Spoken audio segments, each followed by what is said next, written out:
رب اشرح لي صدري ويسر لي أمري واحلل عقدة من لساني يفقهوا قولي ربنا زدنا علما اللهم فقهنا في الدين اللهم بارك لنا في أوقاتنا۔ پچھلی ویڈیو میں ہم نے قرآن مجید کو تجوید کے ساتھ پڑھنے کی اہمیت قرآن اور حدیث کی روشنی میں جانی تھی۔ آج ہم تجوید کے بنیادی اصولوں کے بارے میں جانیں گے۔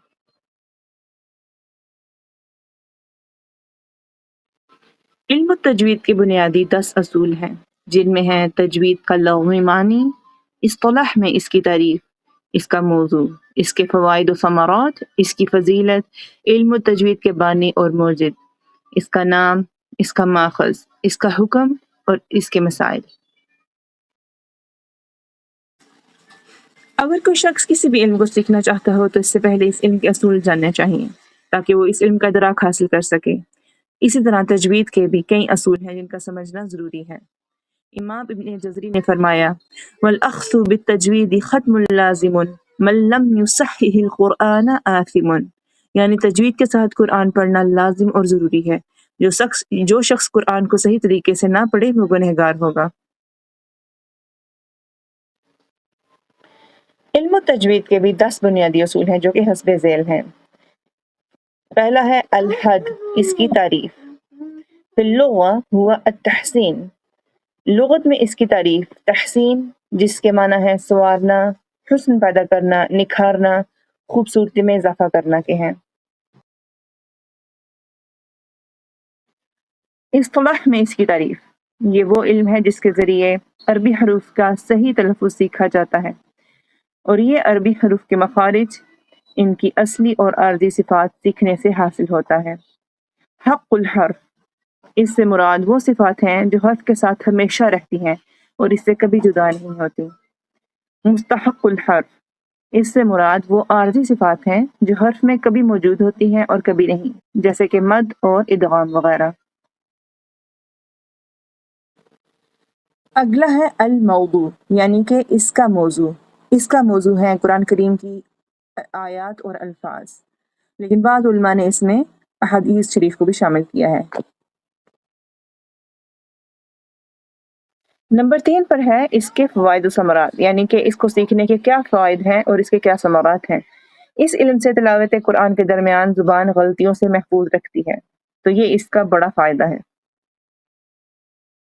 نمبر 4 پر ہے اس کی فضیلت، یہ افضل اور اشرف ترین علوم میں سے ایک علم ہے کیونکہ اس کا تعلق اللہ تعالیٰ کے کلام سے ہے۔ نمبر 5 پر ہے اس کی نسبت، یہ شریعت اور قرآن کے علوم میں سے ایک علم ہے۔ نمبر 6 پر ہے علم تجوید کے بانی اور موجد، عملی طور پر اس کی بنیاد رکھنے والے رسول اللہ صلی اللہ علیہ وآلہ وسلم ہیں، کیونکہ قرآن کریم اللہ تعالیٰ کی طرف سے بہترین تجوید کے ساتھ جبرائیل علیہ السلام کے ذریعے نبی کریم صلی اللہ علیہ وآلہ وسلم پر نازل ہوا۔ رسول اللہ صلی اللہ علیہ وآلہ وسلم نے صحابہ کرام کو سکھایا، ان سے پھر تابعین نے سیکھا اور یوں یہ علم سلسلہ وار ہم تک پہنچا۔ قرآن کے ائمہ نے تحقیق کے ذریعہ قواعد تشکیل دیے۔ نمبر 7 پر ہے اس کا نام، اس کا نام ہے علم التجوید، اور نمبر 8 پر ہے استمداد، اس کا ماخذ، رسول اللہ صلی اللہ علیہ وآلہ وسلم سے تواتر کے ساتھ منقول تلاوت اس کا ماخذ ہے۔ قرآن پڑھتے ہوئے تجوید کے تقاضوں کو پورا کرنے کے معاملہ میں علماء کی مختلف آراء ہیں۔